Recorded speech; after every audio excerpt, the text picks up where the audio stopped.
Hi friends, ఈరోజు మీకోసం ప్రేమలేని పెళ్లి పార్ట్ 2 మరి కథలోకి వెళ్తే రాత్రి 11 గంటలు పశ్చిమ గోదావరి పల్లెటూరు. ఊరంతా గాఢ నిద్రలో ఉంది. పగటిపూట సందడిగా ఉన్న ఆ పెంకుటిల్లిప్పుడు నిశ్శబ్దంగా మారింది. కానీ ఆ నిశ్శబ్దం ప్రశాంతతను ఇవ్వటం లేదు. రాబోయే తుఫానుకు సంకేతంలా ఉంది. గెస్ట్ రూమ్లో మంచం మీద కూర్చుని ఉంది శ్రీ. ఆమె ఇంకా ఆ పట్టు చీరలోనే ఉంది. తీయటానికి మనస్కరించలేదు, లేదా ఆ బరువుకి అలవాటు పడిపోయిందేమో తెలియదు. ఎదురుగా అర్జున్ అద్దంలో చూసుకుంటూ తన లాల్చి గుండెలు విప్పుతున్నాడు. అతని ముఖంలో ఏదో తెలియని తృప్తి ఉంది. శ్రీ, అర్జున్ ఉత్సాహంగా వెనక్కి తిరిగాడు. ఈరోజు నువ్వు అద్భుతంగా నటించావు. మా అమ్మ కళ్ళల్లో ఆనందం చూసావా? ఊరందరూ నిన్ను మెచ్చుకున్నారు.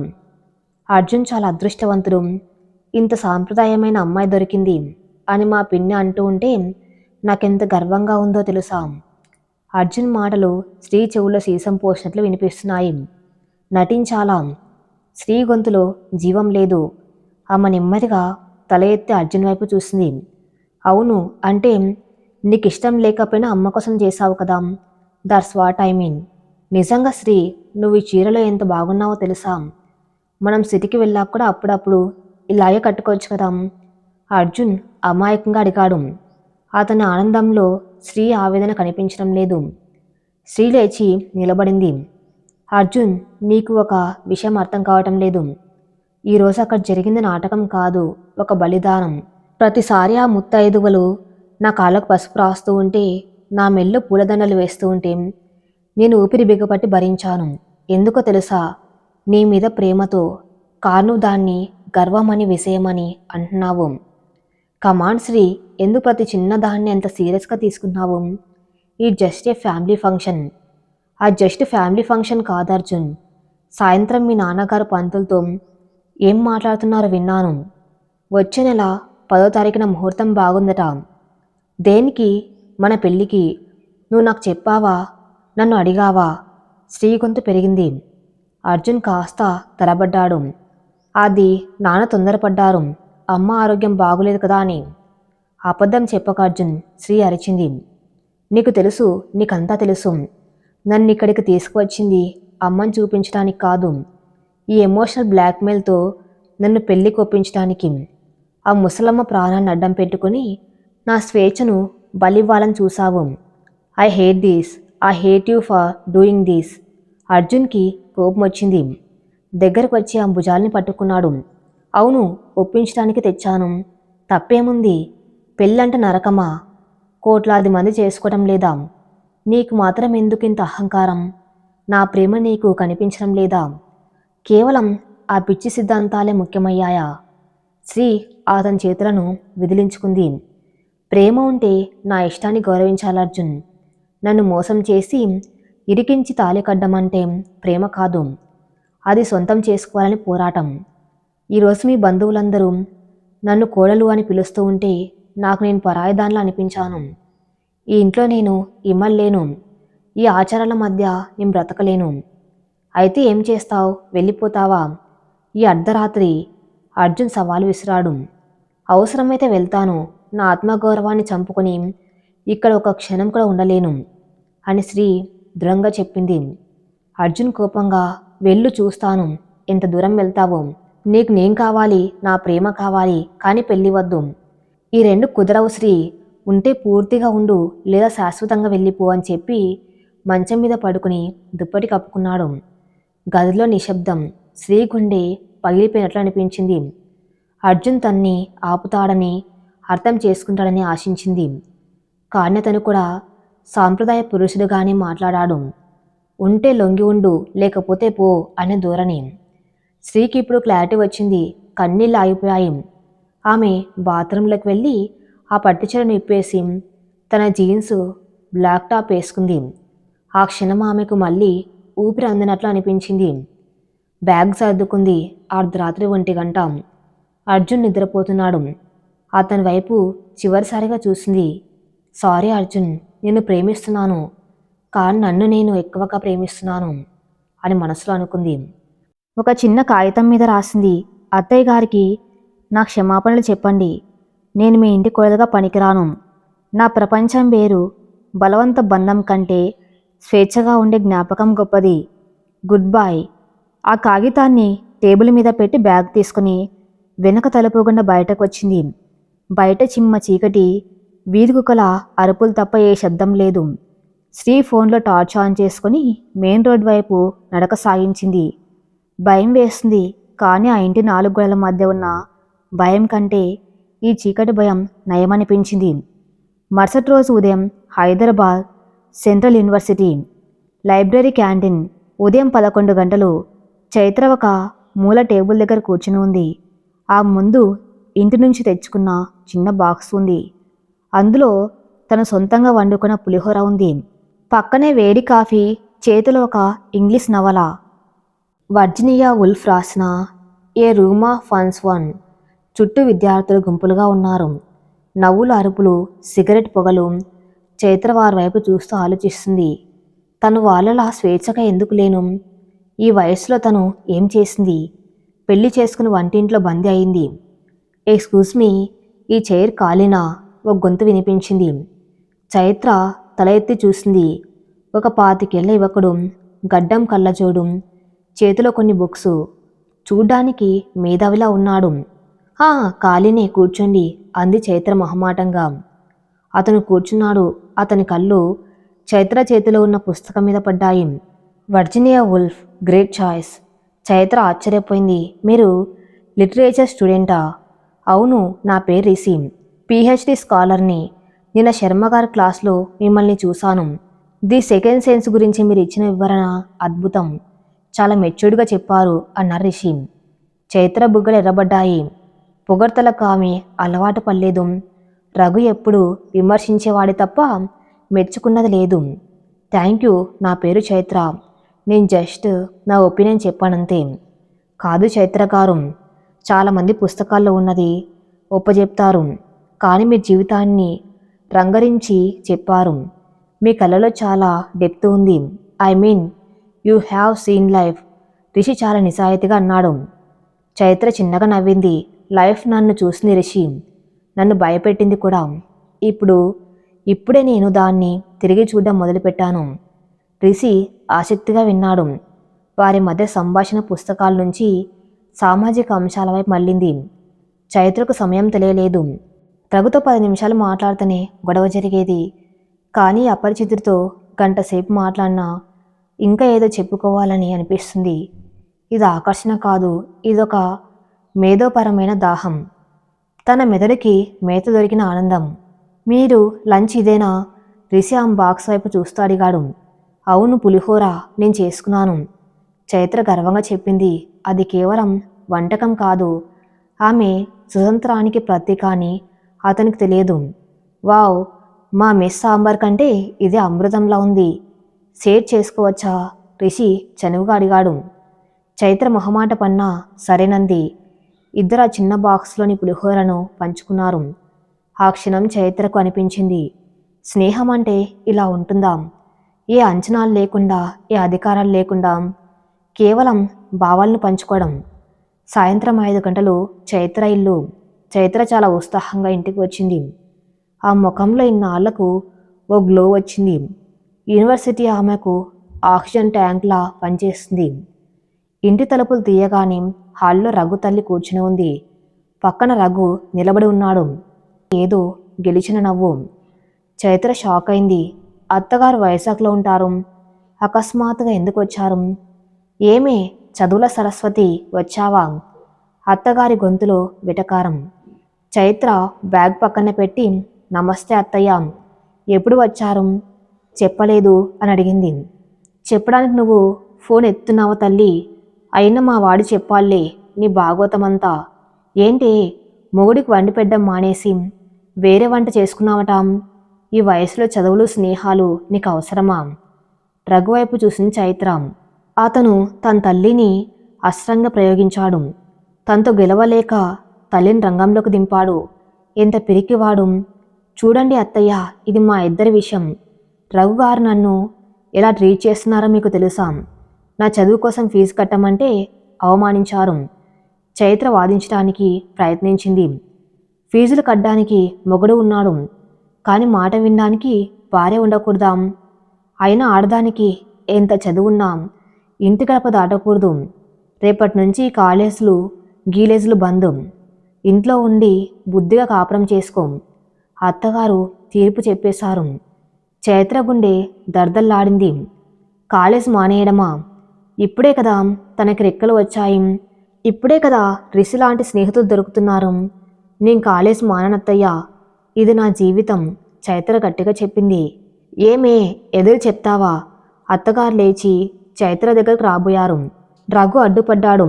వద్దులేమ్మా, తనకంత పొగరు. కాలేజ్కి వెళ్ళి ఎవరిని ఉద్ధరిస్తుందో చూద్దాం. కానీ ఒక్కటి చైత్ర, మా అమ్మ ఉన్నన్ని రోజులు ఆమెకు నువ్వే వండి పెట్టాలి. నీ సపరేట్ కిచెన్ నాటకాలు ఇక్కడ సాగవు. చైత్రకు అర్థమైంది ఇదంతా ఒక ప్లాను. తను మానసికంగా కృంగదీయడానికి రఘు చేసిన ఎత్తుగడ. ఇప్పుడు తన సెపరేట్ కిచెన్ రూల్ని బ్రేక్ చేస్తే తను ఓడిపోయినట్లే. బ్రేక్ చేయకపోతే అత్తగారిని హింసించిన రాక్షసి అవుతుంది. చైత్ర దీర్ఘంగా ఊపిరి తీసుకుంది. సరే రఘు, అత్తగారికి వండి పెడతాను. ఎందుకంటే ఆవిడ గెస్ట్. ఇంటికి వచ్చిన వారిని ఆనందపరచడం నా సంస్కారం. కానీ మీకు వండి పెట్టను, నా రూల్ మారదు అని చెప్పి కిచెన్లోకి వెళ్ళింది. వెనుక అత్తగారి తిట్లు, రఘు మౌనం ఆమెకు వినిపిస్తున్నాయి. కానీ ఆ మనసులో రిషి మాటలు మెదిలాయి. మీరు జీవితాన్ని రంగరించి చెప్పారు. ఆ మాటలే ఆమెకు ఇప్పుడు కవచం. రాత్రి 9 గంటలు హైదరాబాద్ బస్టాండ్. శ్రీ బస్సు దిగింది. జుట్టు చెదిరిపోయింది, కళ్ళు ఉబ్బిపోయాయి. తెల్లవారుజామున ఊరు నుంచి ట్యాక్సీ తీసుకుని దగ్గరలోని టౌన్కి వచ్చి అక్కడి నుంచి బస్సులో వచ్చింది. ఫోన్ ఆన్ చేసింది. అర్జున్ నుంచి 50 మిస్డ్ కాల్స్, వాట్సాప్ నిండా మెసేజ్లు. ఎక్కడికి వెళ్ళావు? ప్లీజ్ వెనక్కి రా, మా అమ్మ ఏడుస్తుంది. నీకంత పొగరా? మనం విడిపోదాం. చివరి మెసేజ్ చూసి శ్రీగుండె ఆగిపోయింది. విడిపోదాం.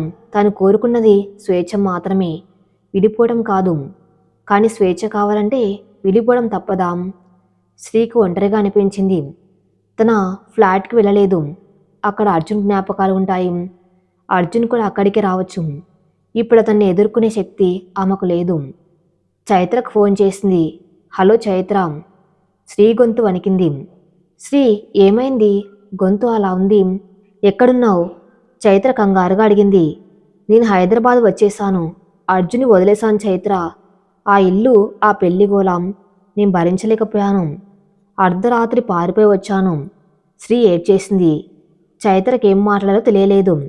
ఒక పక్క తను యుద్ధం చేస్తుంది, మరో పక్క శ్రీ యుద్ధం చేసి అలసిపోయింది.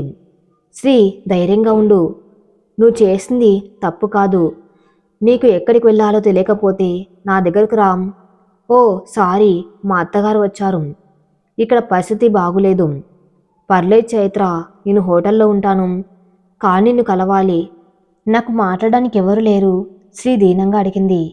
రేపు ఉదయం యూనివర్సిటీకి రా, అక్కడ మనం ప్రశాంతంగా మాట్లాడుకోవచ్చు, చైత్ర చెప్పింది. ఫోన్ పెట్టేశాక చైత్ర బాల్కనీ నిలబడి ఆలోచించింది. ఆకాశంలో చంద్రుడు మబ్బుల చాటున దాగడానికి ప్రయత్నిస్తున్నాడు. ఒకరేమో ప్రేమను వదులుకొని స్వేచ్ఛను ఎంచుకున్నారు, మరొకరేమో బంధంలో ఉంటూనే స్వేచ్ఛను వెతుక్కుంటూ ఉన్నారు. ఉదయం 8 గంటలు. చైత్ర ఇల్లు. వాతావరణం ఉక్కపోతగా ఉంది. బయట ఎండలేదు, కానీ ఇంట్లో మాత్రం వేడి రాజుకుంటుంది. చైత్ర కిచెన్లో ఉంది.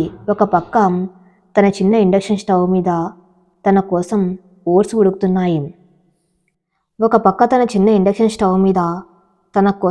ఉడుకుతున్నాయి. మరోపక్క పెద్ద గ్యాస్ స్టవ్ మీద అత్తగారి కోసం ఇడ్లీలు ఉడుకుతున్నాయి. హాల్లో అత్తగారు పేపర్ చదువుతూ రఘుతో మాట్లాడుతున్నారు. ఏరా రఘు, నిన్న రాత్రి ఆ పిల్ల చేసిన పని చూసావా? నాకు వండి పెడతాదట, కానీ నీకు పెట్టదట. ఇదేం విడ్డూరం రా. మొగుని పస్తులు పెట్టి అత్తగారికి మర్యాద చేసే కోడల్ని నేను ఇప్పుడే చూస్తున్నాం. ఇదంతా ఆ పక్కింటి పిన్నిగారికి తెలిస్తే నవ్విపోతారు. రఘు షర్ట్ బటన్స్ పెట్టుకుంటూ, దాని పిచ్చి కుదిరే రోజు దగ్గరలోనే ఉందిలేమ్మా. డబ్బులు అయిపోతే అదే మన దారికొస్తుంది. నువ్వు ఊరికే దాన్ని రెచ్చగొట్టకు. సైలెంట్గా మన పని మనం కానిద్దాం అన్న రహస్యంగా. చైత్ర ఇడ్లీ ప్లేట్ తీసుకొని హాల్లోకి వచ్చింది. చట్నీ గిన్నె పక్కన పెట్టింది. టిఫిన్ రెడీ అత్తయ్య అంది నెమ్మదిగా. అత్తగారు ప్లేట్ వంక చూసి, మరి రఘుకి అని అడిగారు కావాలని. రఘుగారికి చేతులు ఉన్నాయి కదా అత్తయ్య, వడ్డించుకోగలరు, లేదా హోటల్ నుంచి తెప్పించుకుంటారు. నిన్న బిర్యానీ తెప్పించుకున్నట్లు చైత్ర నిర్మోహమాటంగా చెప్పింది. రఘు కోపంగా చైత్ర వైపు చూశాడు. నాకు ఆకలిగా లేదు, నేను ఆఫీసులో తింటాను అని విసురుగా కీస్ తీసుకుని బయటకు వెళ్ళిపోయాడు. అత్తగారు చైత్ర వైపు తీక్షణంగా చూశారు. చూడు చైత్ర, ఈ పౌరుషాలు, ఈ తిరుగుబాట్లు ఎన్నాళ్ళు సాగవు. ఆడది అనీమని ఉంటేనే అందం. మొగుణ్ణి చేజార్చుకుంటే రేపు నువ్వు రోడ్డున పడతావు. అప్పుడు నీ డిగ్రీలు నీకు అన్నం పెడతాయో లేదో చూద్దాం. చైత్ర నవ్వింది. ఆ నవ్వులో బాధ ఉంది. అత్తయ్య, మొగుణ్ణి చేజార్చుకోవటం అంటే ఏంటి? ఆయనకు బానిసగా ఉండటమా? ప్రేమ గౌరవం లేని చోట అన్నం దొరికితే మాత్రం ఏం లాభం? జైల్లో ఖైదీలకు కూడా 3 పూటల అన్నం పెడతారు. అంత మాత్రాన వాళ్ళు సంతోషంగా ఉన్నట్లా? నాకు కావలసింది స్వేచ్ఛతో కూడిన మెతుకు, బానిసత్వంతో కూడిన పంచభక్ష పరిమాణాలు కాదు. అత్తగారికి ఏం సమాధానం చెప్పాలో తెలియక, నోరు ముయ్యవే, ఎక్కువ మాట్లాడుతున్నావు అని గద్దించారు. చైత్ర మౌనంగా తన బ్యాగ్ సర్దుకుంది. నేను కాలేజీకి వెళ్తున్నాను, మధ్యాహ్నం భోజనం బాక్స్లో ఉంది అని చెప్పి బయటకు వచ్చింది. బస్సు ఎక్కేసరికి ఆ మనసు బరువుగా ఉంది. ఇంట్లో ప్రతి క్షణం ఒక యుద్ధంలా ఉంది. కానీ ఇప్పుడు ఆమెకు ఒక ధైర్యం ఉంది. కాలేజ్లో శ్రీ వస్తుంది, తన బాధను పంచుకోవడానికి ఒక మనిషి ఉన్నాడు అన్న ఆలోచన ఆమెకు ఉపశమనాన్ని ఇస్తుంది. ఉదయం 10 గంటలు హైదరాబాద్ సెంట్రల్ యూనివర్సిటీ క్యాంటీన్ వెనక ఉన్న పెద్ద మర్రి చెట్టు కింద సిమెంట్ బెంచ్ మీద శ్రీ కూర్చుని ఉంది. ఆ ముఖం వాడిపోయింది, కళ్ళు ఎర్రగా ఉన్నాయి. నిన్నటి మోడ్రన్ డ్రెస్ లేదు, ఒక సాదా కాటన్ కుర్తా వేసుకుంది. జుట్టు చిందరవందరంగా ఉంది. ఆమె చేతిలో ఫోన్ ఉంది, కానీ అది స్విచ్ ఆఫ్ చేసి ఉంది. చైత్ర దూరం నుంచి శ్రీని చూస్తుంది. గుండె బరువెక్కింది. ఎంతో ఉత్సాహంగా రిబ్బల్గా కనిపించే శ్రీ ఈరోజు ఒక ఓడిపోయిన సైనికురాల్లా ఉంది. చైత్ర పరుగున వెళ్ళి శ్రీ పక్కన కూర్చుంది. శ్రీని గట్టిగా హత్తుకుంది. శ్రీ చైత్ర భుజం మీద తలవాల్చి వెక్కి వెక్కి ఏడ్చింది. మాటలు రాలేదు, కేవలం ఆవేదన కట్టలు తెంచుకుంది. ఏడవకు శ్రీ, ఏడవకు, అంత సర్దుకుంటుంది. చైత్ర ఓదార్చింది. కాసేపటికి శ్రీ తల పైకెత్తింది, కన్నీళ్ళు తుడుచుకుంది. ఏం సర్దుకుంటుంది చైత్ర? అంత నాశనమైపోయింది. అర్జున్ నన్ను అసహించుకున్నాడు, వాళ్ళమ్మ నన్ను శాపనార్థాలు పెట్టి ఉంటుంది, నేను ఒక స్వార్థపర్రాల్ని అని అందరూ అనుకుంటున్నారు. కానీ అక్క, నేను పడ్డ నరకం ఎవరికి అర్థం కాదు. నీ బాధ నాకు అర్థమవుతుంది శ్రీ. అక్కడ ఏం జరిగింది? చైత్ర అడిగింది. శ్రీ దీర్ఘంగా ఊపిరి తీసుకుంది. అక్కడ ప్రతిదీ ఒక పంజరంలా ఉంది చైత్ర. వాళ్ళు నన్ను ప్రేమించారు నిజమే, కానీ ఆ ప్రేమ కండిషన్స్ అప్లై చేశారు. నువ్వు ఇలాగే ఉండాలి, ఇలాగే కట్టుకోవాలి, ఇలాగే నవ్వాలి అని రూల్స్ పెట్టారు. అర్జున్ కూడా మారిపోయాడు. సిటీలో ఉన్నప్పుడు నీ ఇష్టం శ్రీ అనేవాడు. అక్కడ మాత్రం అమ్మ కోసం చెయ్యి, నాన్న కోసం చెయ్యి అని ఒత్తిడి చేశాడు. నా ఇష్టం గురించి ఒక్కరు కూడా ఆలోచించలేదు. చివరికి నాకు అనిపించింది, నేను పెళ్లి చేసుకుంటే శ్రీ అనే అమ్మాయి చనిపోతుంది, కేవలం అర్జున్ భార్య మిగులుతుందని. అందుకే పారిపోయి వచ్చాను. చైత్ర శ్రీ చేతిని గట్టిగా పట్టుకుంది. నువ్వు చేసింది కరెక్టే శ్రీ. మనల్ని మనం కోల్పోయి ఎదుటివారిని గెలిపించడం వల్ల ఉపయోగం లేదు. అది ఆత్మహత్యతో సమానం. అప్పుడే అక్కడికి రిషి వచ్చాడు. చేతిలో 2 కాఫీ కప్పులు ఉన్నాయి. చైత్రని పక్కన ఏడుస్తున్న శ్రీని చూసి ఆగిపోయాడు. సారీ, నేను రాంగ్ టైంలో వచ్చానా అని అడిగాడు సంశయంగా. చైత్ర తల అడ్డంగా ఊపింది. పర్లేదు రిషి, రా. ఇది శ్రీ, నా చిన్ననాటి స్నేహితురాలు. తను కాస్త డిస్టర్బ్గా ఉంది. రిషి దగ్గరికి వచ్చి కాఫీ కప్పులు వాళ్ళ ముందు పెట్టాడు. హాయ్ శ్రీ, కాఫీ తాగండి, డిప్రెషన్కి బెస్ట్ మెడిసిన్ కాఫీని అని చిన్నగా నవ్వడానికి ప్రయత్నించాడు. శ్రీ మౌనంగా కాఫీ తీసుకుంది. వేడి కాఫీ గొంతు దిగుతూ ఉంటే కాస్త ప్రాణం వచ్చినట్లు అనిపించింది. ముగ్గురు కాసేపు మౌనంగా ఉన్నారు. ఆ మర్రి చెట్టు ఆకులు గాలి కలుతున్న శబ్దం తప్ప వేరే శబ్దం లేదు. రిషి మౌనాన్ని బద్దలు కొట్టాడు. చైత్ర గారు మీ గురించి చెప్పారు శ్రీ. మీరు రైటర్ అట కదా, మీ ఆలోచనలు చాలా ప్రోగ్రెసివ్గా ఉంటాయని విన్నాను. శ్రీ నిట్టూర్చింది. ప్రోగ్రెసివ్ ఆలోచనలు పేపర్ మీద రాయడానికి బాగుంటాయి రిషి. నిజ జీవితంలో వాటిని అమలు చేయాలంటే మాత్రం నరకం కనిపిస్తుంది. చూసారుగా నా పరిస్థితి. అంటే మీ సమస్య పెళ్లి గురించా? రిషి సూటిగా అడిగాడు. శ్రీ తల ఊపింది. అవును, పెళ్ళని వ్యవస్థ అంటేనే నాకు భయం. అదొక లైసెన్స్డ్ బానిసత్వం అన్న అభిప్రాయం. ప్రేమ ఉన్నంత కాలం కలిసి ఉండాలి, లేనప్పుడు విడిపోవాలి. మధ్యలో ఈ తాలిం మంత్రాలు ఎందుకు? చైత్ర కలగజేసుకుంది. కానీ శ్రీ, సమాజం దాన్ని ఒప్పుకోదు కదా. భద్రత కావాలంటారు. పెళ్ళంటేనే ఆడదానికి రక్షణ అంటారు. రక్షణ ఎవరి నుండి చైత్ర? శ్రీ ఆవేశంగా అడిగింది. మగవాళ్ళ నుండే కదా. మగవాళ్ళ నుంచి రక్షణ కోసం మరో మగవాడికి అప్పగించడమే పెళ్ళా? ఇదెంత విడ్డూరం. నా శరీరం మీద, నా మనస్సు మీద నాకే హక్కు ఉండాలి. ఒక కాగితం మీద సంతకం పెట్టగానే ఆ హక్కు బల్దే అయిపోవాలా? రిషి వారిద్దరి వైపు చూస్తూ ఆలోచిస్తున్నాడు. మీ ఇద్దరి పాయింట్స్ వ్యాలిడే, కానీ నాకు డౌటు. శ్రీగారు, మీరు పెళ్ళని వ్యవస్థని వ్యతిరేకిస్తున్నారా, లేక పెళ్లి వల్ల వచ్చే యాజమాన్య ధోరణిని వ్యతిరేకిస్తున్నారా? శ్రీ ఆలోచనలో పడింది. రెండూ ఒకటే కదా. కాదు, రిషి అన్నాడు. పెళ్ళనేది కేవలం ఒక సోషల్ కాంట్రాక్ట్. దాన్ని ఎలా నడుపుకోవాలనేది మనసుల మీద ఆధారపడి ఉంటుంది. కానీ దురదృష్టవశాత్తు మన సమాజంలో పెళ్లిని ఓనర్షిప్గా మార్చేశారు. భర్త అంటే యజమాని, భార్య అంటే ఆస్తి. సమస్య పెళ్లిలో లేదు, మనుషుల మైండ్ సెట్లో ఉంది. మీరు లివిన్లో ఉన్న మీ పార్ట్నర్కి ఓనర్షిప్ ఫీలింగ్ ఉంటే మీరు అక్కడ కూడా బానిసే. చైత్ర కళ్ళు మెరిశాయి. ఎంత బాగా చెప్పావు రిషి, నిజమే కదా. నేను పెళ్లి చేసుకున్నాను కాబట్టి బానిసనయ్యాను అనుకున్నాను. కానీ రఘుకి ఆ యజమాని అహంకారం లేకపోతే మా పెళ్లి చాలా అందంగా ఉండేదేమో. శ్రీ తలదించుకుంది. నిజమే రిషి, అర్జున్ నన్ను పెళ్లి చేసుకోకముందే వాళ్ళ అమ్మ కోసం చీర కట్టుకోమని ఫోర్స్ చేశాడు. అంటే పెళ్లి కాకముందే నా మీద హక్కులు చెలాయించాడు. సో సమస్య ఆ తాళ్ళలో లేదు, అర్జున్ ఆలోచనలో ఉంది. ఎగ్జాక్ట్లీ, రిషి అన్నాడు. రిలేషన్షిప్ ఏదైనా సరే అది రెండు రైలు పట్టాల్లా ఉండాలి. పక్కపక్కనే ప్రయాణించాలి, కానీ ఒక దాని మీద ఒకటి పడకూడదు. ఎవరి స్పేస్ వాళ్ళకు ఉండాలి. అది పెళ్ళైనా లివిన్ అయినా. ఆ మాటలు శ్రీకి చైత్రకి కొత్త వెలుగునిచ్చాయి. తమ సమస్యలకు మూలం వ్యవస్థలో కాదు, వ్యక్తుల మనస్తత్వంలో ఉందని నిజం వారికి అర్థమైంది. మరిప్పుడు నేనేం చేయాలి? శ్రీ అడిగింది. అర్జున్ని వదిలేయాలా? అర్జున్కి ఈ విషయం అర్థమయ్యేలా చెప్పాలి. అతనికి నీ ప్రేమ కావాలా, లేక నీ మీద అధికారం కావాలా అని అడుగు. ప్రేమ కావాలంటే వస్తాడు, అధికారం కావాలంటే రాడు. రాకపోతేనే మంచిది, చైత్ర సలహా ఇచ్చింది. శ్రీ కళల్లో కొత్త ఆశ గురించింది. నువ్వు చెప్పింది నిజం చైత్ర. నేను అర్జున్తో మాట్లాడాలి, కానీ ఇప్పుడు కాదు, నా మనసు కుదిరపడ్డాక. అదే సమయం పశ్చిమ గోదావరి పల్లెటూరు. అర్జున్ ఇల్లు శ్మశాన నిశ్శబ్దంలా ఉంది. పార్వతమ్మ గారు మంచం మీద పడుకుని ఏడుస్తున్నారు. రాఘవయ్య గారు కోపంతో ఊగిపోతున్నారు. అసలు ఆ అమ్మాయికి ఎంత పొగరు! రాత్రికి రాత్రి పారిపోతుందా? మన పరువు ఏం కావాలి? ఊళ్ళో వాళ్ళకి ఏ సమాధానం చెప్పాలి? రామయ్య గారు అరుస్తున్నారు. అర్జున్ తల పట్టుకుని కూర్చున్నాడు. అతనిలో కోపం, బాధ, అవమానం అన్నీ ఉన్నాయి. నాన్న, ఆపండి ప్లీజ్, ఇప్పటికీ నా తల పగిలిపోతుంది.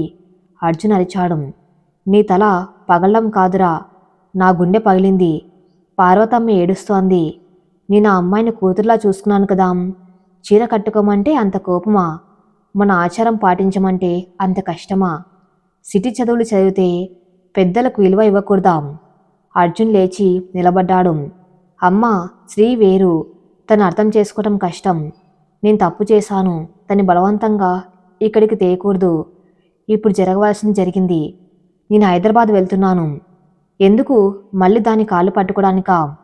రాఘవయ్య గారు వేటకారంగా అడిగారు. కాదు నాన్న, తేల్చుకోవడానికి. ఈ నాటకం ఇక్కడితో ఆపేయాలి.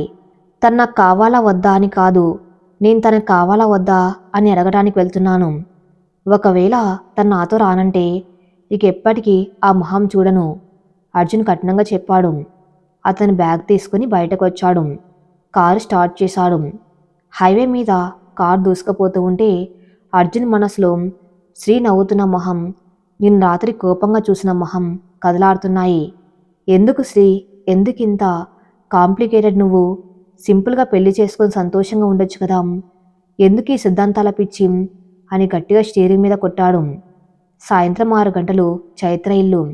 చైత్ర ఇంటికి వచ్చేసరికి వాతావరణం గంభీరంగా ఉంది. హాల్లో రఘు అత్తగారు కూర్చుని ఉన్నారు. టీపాయ్ మీద చైత్ర పిహెచ్డి పుస్తకాలు ఉన్నాయి. అందులో కొన్ని చిరిగిపోయి ఉన్నాయి. చైత్ర గుండె ఆగిపోయినంత పనైంది. పరుగున వచ్చి పుస్తకాలను చూసింది. తన నోట్సు, ఇన్నాళ్ళు లైబ్రరీలో కూర్చొని రాసుకున్న నోట్సు చిందరవందరంగా పడి ఉన్నాయి. ఎవరు చేశారు ఇది? చైత్ర అరిచింది. ఆమె గొంతులో వణుకులేదు, ఆవేశం ఉంది. రఘు నింపాదిగా టీ తాగుతూ, మా అమ్మకి బోరు కొట్టిందట. నీ పుస్తకాలు చూస్తూ ఉంటే పొరపాటున చిరిగిపోయాయి, సారీ అన్నాడు వెటకారంగా. అత్తగారు నవ్వి, అవును కూడలా, ఆ ఇంగ్లీష్ ముక్కలు నాకేం అర్థం కాలేదు. ఏదో చిత్తు కాగితాలు అనుకున్నాను. అయినా వంటింట్లో ఉండవలసిన దానివి ఈ పుస్తకాలతో పనేంటి అన్నారు. చైత్రకు అర్థమైంది, ఇది పొరపాటు కాదు, ఇది కుట్ర. తన ఆత్మవిశ్వాసాన్ని దెబ్బకొట్టడానికి చేసిన నీచమైన ప్రయత్నం. ఆమె ఆ పుస్తకాలను గుండెలకు హత్తుకుంది. కళ్ళల్లో నీళ్లు సుళ్ళు తిరిగాయి. కానీ ఆమె ఏడవలేదు. రఘు ముందు, అత్తగారి ముందు ఏడిస్తే వాళ్ళు గెలిచినట్లే. చైత్ర నెమ్మదిగా తల ఎత్తింది. ఆమె కళ్ళు నిప్పు కణికల్లా మండిపోతున్నాయి. రఘు, మీరు నా పుస్తకాలను చించివేయగలరు, కానీ నా మెదడులో ఉన్న జ్ఞాపకాన్ని కాదు. మీరు నా నోట్స్ని నాశనం చేయగలరు, కానీ నా ఆశయాన్ని కాదు. ఈరోజు మీరు చేసింది చాలా పెద్ద తప్పు. ఇప్పటిదాకా నేను కేవలం నా కోసం చదువుకున్నాను, కానీ రేపటి నుంచి మిమ్మల్ని ఓడించడం కోసమే చదువుతాను. ఓ, వార్ డిక్లేర్ చేశావా? రఘు నవ్వుతూ అడిగాడు. అవును, ఇది యుద్ధమే. ఒక ఆడదాని సహనాన్ని చేతగానితనం అనుకుంటే ఏమవుతుందో చూపిస్తాను. ఈ పుస్తకాలు మళ్ళీ కొనుక్కుంటాను, ఈ నోట్స్ మళ్ళీ రాసుకుంటాను, కానీ మీ అహంకారాన్ని మాత్రం ఖచ్చితంగా బద్దలు కొడతాను. చైత్ర ఆ చిరిగిన పుస్తకాలను తీసుకుని తన గదిలోకి వెళ్ళింది. లోపలికి వెళ్ళగానే తలుపు వేసుకుని నేల మీద కూలబడిపోయింది. ఆ చిరిగిన పేజీలను అతికించడానికి ప్రయత్నిస్తూ వెక్కి వెక్కి ఏడ్చింది. అది కేవలం పేపర్ కాదు, ఆమె కళ, ఆమె స్వేచ్ఛ. నువ్వు అర్జున్తో మాట్లాడు, నేను రాక్షసుడితో పోరాడతాను. హోటల్ రూమ్లో ఉన్న శ్రీ ఆ మెసేజ్ చూసి చలించిపోయింది. చైత్ర అంత కష్టంలో కూడా తనకు ధైర్యం చెప్తుంది. శ్రీ కిటికీలోంచి బయటకు చూసింది.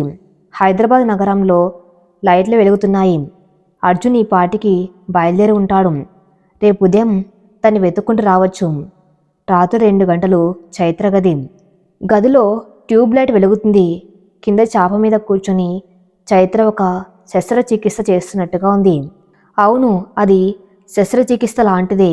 రఘు అత్తగారు చించివేసిన తన పిహెచ్డి నోట్స్ కాగితాలను సెల్లో టేప్తో అతికిస్తుంది.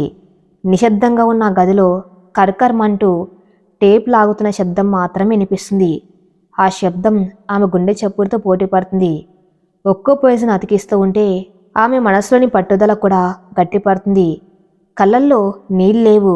ఆ కన్నీళ్ళు ఆవిరైపోయి అగ్నిగా మారాయి. ఇది కేవలం కాగితం కాదు రఘు, ఇది నా ఆత్మ అని మనసులో అనుకుంది. ఆమెకు జపాన్ వారి కిమ్సుంగి కళ గుర్తుకొచ్చింది. పైన పింగాణి పాత్రలను బంగారం లేదా వెండితో అతికిస్తారు. అలా అతికించిన పాత్ర కొత్త దానికంటే అందంగా, విలువైందిగా మారుతుంది. నా జీవితం కూడా అంతే. వాళ్ళను పగలగొట్టారు, ఇప్పుడు నన్ను నేను అతికించుకుంటాను. ఈ గాయాలే నా ఆభరణాలు అని గట్టిగా నిర్ణయించుకుంది. తెల్లవారేసరికి ఆ చిరిగిన పుస్తకం ఒక ఆకృతికి వచ్చింది. అది అందంగా లేదు, కానీ బలంగా ఉంది. దాని మీద పడిన ప్రతి టేప్ ముక్క చైత్ర చేసిన యుద్ధానికి సాక్ష్యం. ఉదయం 7 గంటలు. హైదరాబాద్లోని ఒక హోటల్ రూమ్. శ్రీ నిద్ర లేవలేదు. అసలు రాత్రంతా నిద్రపోతేనే కదా లేవడానికి.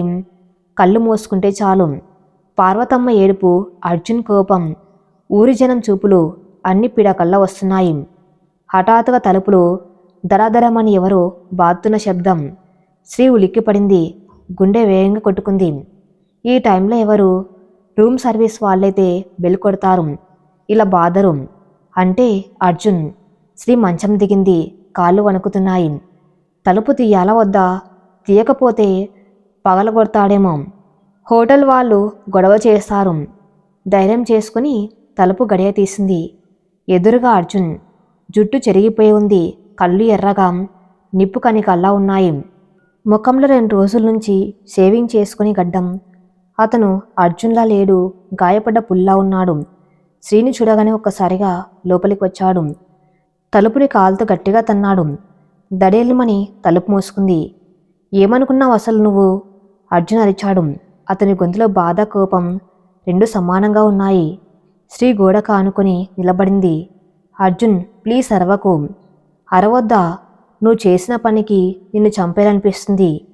మా అమ్మ, ఆ మంచం మీద ఉన్న మా అమ్మ నువ్వు వెళ్ళిపోయావని తెలిసాక స్పృహ కోల్పోయింది. ఊరంతా వచ్చి మా నాన్న మాటలన్నారు. సిటీ నుంచి ఎవరో అమ్మాయిని తెచ్చాడు. అది రాత్రికి రాత్రే లేచిపోయింది. వీడు బతికింతే అని నవ్వుతున్నారు. నా పరువు, మా కుటుంబం పరువు బజార్న పడేశావు. శ్రీ కళల్లో నీళ్లు తిరిగాయి. నీ పరువు గురించే మాట్లాడుతున్నావు అర్జున్. మరి నా ప్రాణం గురించి? అక్కడ నేను బ్రతికి ఉన్నానా, చస్తున్నానా అని ఎప్పుడైనా గమనించావా? మీ అమ్మ సంతోషం కోసం నన్ను బలి ఇవ్వాలనుకున్నావు. నీ ప్రేమ కోసం నా వ్యక్తిత్వాన్ని చంపేయాలనుకున్నావు. అది ప్రేమ ఎలా అవుతుంది అర్జున్? వ్యక్తిత్వం నీకు అదొక్కటి ముఖ్యమా? అర్జున్ దగ్గరకు వచ్చి ఆ భుజాలను గట్టిగా పట్టుకుని కుదిపాడు. ప్రేమలో త్యాగం ఉంటుంది శ్రీ, సర్దుకుపోవడం ఉంటుంది. కానీ నీకు మాత్రం నీ ఈగోనే ముఖ్యం. చీర కట్టుకుంటే చచ్చిపోతావా? పెళ్లి చేసుకుంటే ఏమైపోతుంది? నేను నిన్ను ప్రేమించలేదా?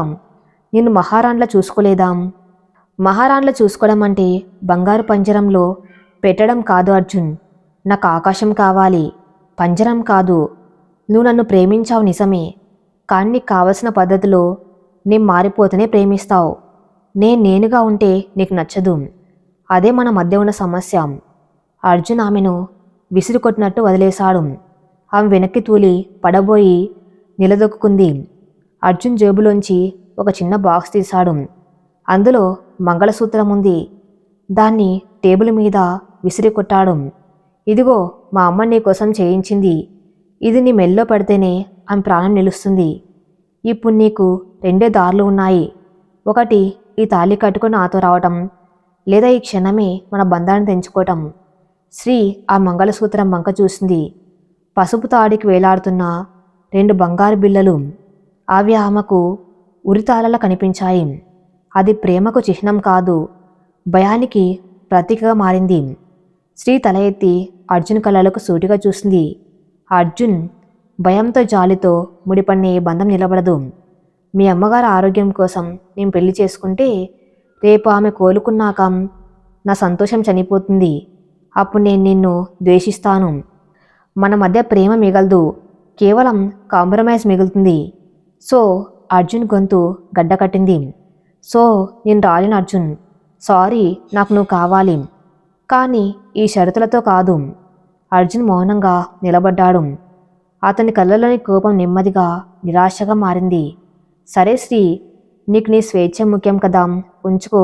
కానీ గుర్తుపెట్టుకో, రేపు నువ్వు ఒంటరిగా మిగిలిపోయినప్పుడు ఈ స్వేచ్ఛ నిన్ను ఓదార్చదు. నీకు జ్వరం వస్తే మందు ఇవ్వదు, ఏడుపు వస్తే కన్నీళ్లు తుడవదు. నువ్వు గెలిచావు, కానీ నన్ను ఓడించి గెలిచావు. అర్జున్ ఆ మంగళసూత్రాన్ని తీసుకోలేదు, అక్కడే వదిలేశాడు. వెనక్కి తిరిగి ఒక్కసారి కూడా చూడకుండా గదిలోంచి వెళ్ళిపోయాడు. తలుపు మోసుకున్న శబ్దం శ్రీ గుండెలో ప్రధ్వనించింది. అర్జున్ వెళ్ళిపోయాడు శాశ్వతంగా. శ్రీ నేల మీద కులబడిపోయింది. గట్టిగా అరవాలని ఉంది, కానీ గొంతు పెగలడం లేదు. స్వేచ్ఛ గెలిచింది, కానీ ప్రేమ ఓడిపోయింది. ఈ గెలుపు ఇంత చేదుగా ఉంటుందని ఆమెకు తెలియదు. ఉదయం 8 గంటలు. చైత్ర ఇల్లు. కిచెన్లో స్టవ్ వెలగటం లేదు. డైనింగ్ టేబుల్ ఖాళీగా ఉంది.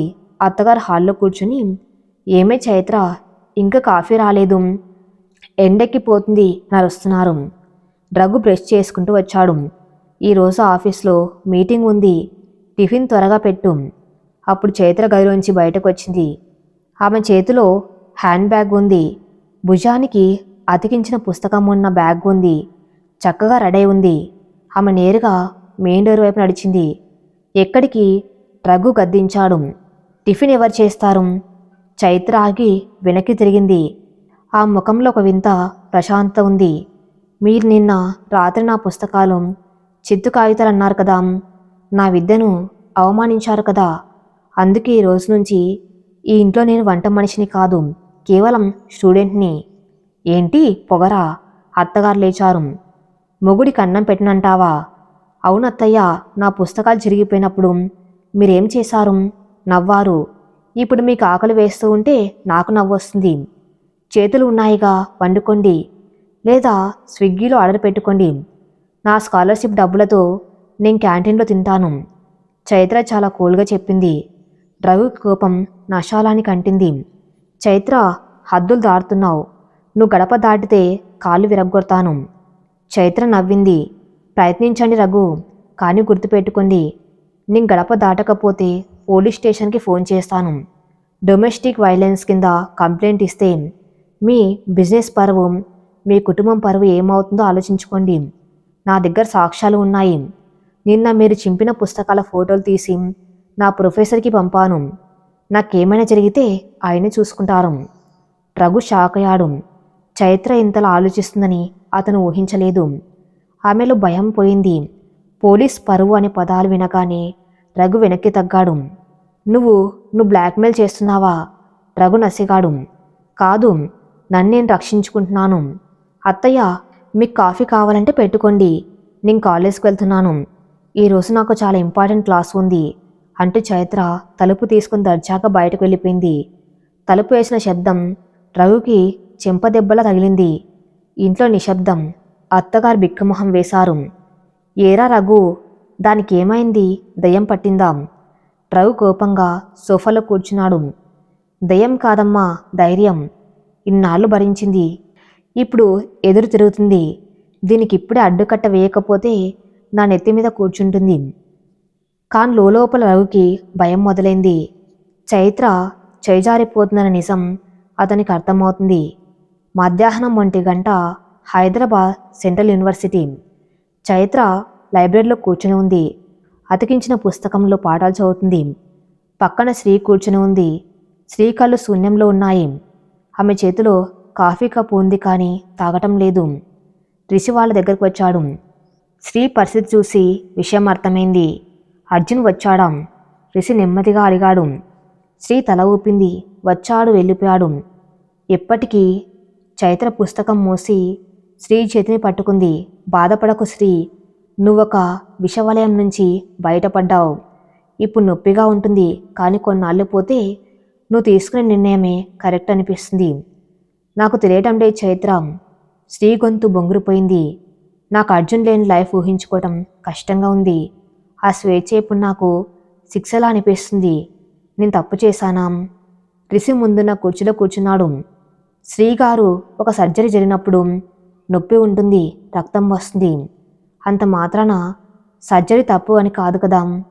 విషం ఒంట్లో ఉంటే ప్రాణం పోతుంది. ఇప్పుడు మీరు ఆ విషాన్ని తీసేశారు. హీల్ అవ్వడానికి టైం పడుతుంది, కానీ ఒంటరితనం భయపెడుతుంది రిషి. శ్రీ కన్నీళ్ళు పెట్టుకుంది. మీరు ఒంటరి కాదు, నేను ఉన్నాను. చైత్ర ఉంది. మనం ఒకరికొకరం తోడుగా ఉందాం. అయినా మీరు ఒక రైటర్. మీ బాధను అక్షరాలుగా మార్చండి, మీ కథను రాయండి. అది ఎంతోమందికి ధైర్యాన్ని ఇస్తుంది. రిషి ప్రోత్సహించాడు. చైత్ర నవ్వింది. అవును శ్రీ, చూడు, నేను ఈరోజు రఘుకి మా అత్తగారికి ఎదురు చెప్పి వచ్చాను. వంట చేయకుండా వచ్చాను. నా పుస్తకం అతికించుకున్నాను. నా జీవితం కూడా ఇలాగే ముక్కలైంది, కానీ అతికించుకుంటున్నాను. మనమిద్దరం కలిసి ఈ ప్రయాణం చేద్దాం. శ్రీ చైత్ర అతికించిన పుస్తకం వైపు చూసింది. సెల్లో టేప్ మెరుస్తుంది. నిజమే చైత్ర, మనం పగిలిపోయాం, కానీ విరిగిపోలేదు. నేను రాస్తాను, నా కథ రాస్తాను. ఆ సాయంత్రం శ్రీ తన బ్యాగు తీసుకుని చైత్ర ఇంటికి వెళ్ళలేక యూనివర్సిటీ హాస్టల్లో గెస్ట్ రూమ్ కోసం రిషి హెల్ప్ అడిగింది. రిషి తన ప్రొఫెసర్తో మాట్లాడి ఏర్పాటు చేస్తానని మాటిచ్చాడు. చైత్ర ఇంటికి వెళ్ళే సమయం అయింది. యుద్ధం ఇంకా ముగియలేదు. ఉదయం తను విసిన్న బాంబుకి ఇంట్లో ఎలాంటి రియాక్షన్ ఉంటుందో చూడాలి. కానీ ఇప్పుడు చైత్ర భయపడడం లేదు. ఆమె వెనుక శ్రీ ఉంది, రిషి ఉన్నాడు. అన్నిటికంటే మించి ఆమె ఆత్మవిశ్వాసం ఉంది. ఇంటి గేట్ దగ్గర రఘు కారు ఉంది, కానీ ఆశ్చర్యకరంగా మరో కారు కూడా ఉంది. ఆ చైత్ర నాన్నగారి కారు. చైత్ర గుండె దరదల్లాడింది. రఘు మా నాన్న పిలిపించాడా? నా మీద చాడీలు చెప్పడానికా? నాన్న చాలా సెన్సిటివ్. ఆయన ఈ గొడవను తట్టుకోగలరా? చైత్ర వేగంగా ఇంట్లో కడుగుపెట్టింది. లోపల నాన్న తలదించుకొని కూర్చుని ఉన్నాడు. రఘు అత్తగారు ఆయన ముందు నిలబడి ఏదో గట్టిగా చెప్తున్నారు. మరి నెక్స్ట్ పార్ట్లో రఘు చైత్ర తండ్రికి ఏం చెప్పాడు?